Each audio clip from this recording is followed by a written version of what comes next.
Hai, Assalamualaikum. Perkenalkan, nama saya Fathia Zahra Damani dari Fakultas Ilmu Dakwah dan Ilmu Komunikasi, ingin memaparkan cerita singkat mengenai Sumpah Palapa, Sumpah Pemuda, dan kisah Ashabul Kahfi.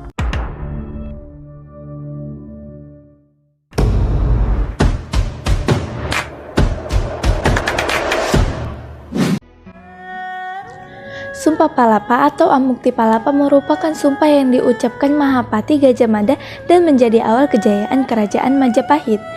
Isi dari Sumpah Palapa yaitu lamun huus kala Nusantara Amukti Palapa, lamun kalah ring gurun, ring seran, Tanjung Puro, ring haru, ring paha, dompo, ring Bali, Sunda, Palembang, Tumasik, Samono, Isun Amukti Palapa. Yang artinya, jika telah mengalahkan Nusantara, saya baru akan melepaskan puasa. Jika mengalahkan Gurun, Seram, Tanjung Pura, Pahang, Dompo, Bali, Sunda, Palembang, Tumasik, demikian saya baru akan melepaskan puasa.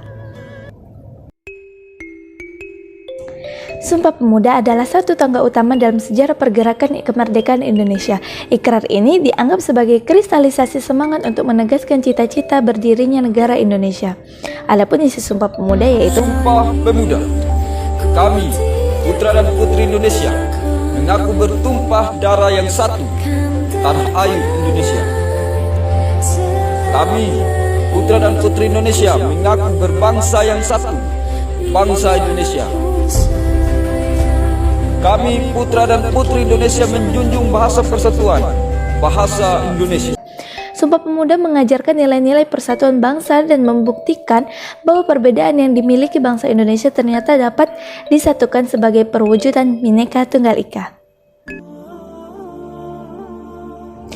Kisah ini terjadi jauh sebelum Nabi Muhammad SAW diutus oleh Allah Subhanahu wa Ta'ala. Pada waktu itu diceritakan sekitar 7 pemuda yang hidup di suatu masa keberadaan raja yang terkenal akan kekejamannya, bahkan membuat rakyat tersiksa.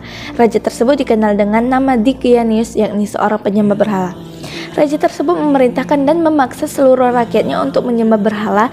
Namun, para 6 pemuda ini tidak menuruti perintah raja, sehingga raja tersebut marah dan akhirnya para 6 pemuda ini memutuskan untuk meninggalkan kota tersebut.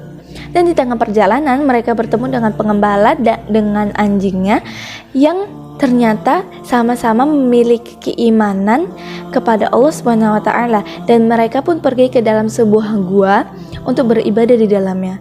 Dan kegiatan mereka ini diabadikan oleh Allah Subhanahu wa Ta'ala dalam surah Al-Kahfi ayat 10 yang berbunyi, A'udzubillahi minasyaitonir rajim, id awal fityatu ilal kahfi faqalu rabbana atina min ladunka rahmah wa hayyi' lana min amrina rasyada.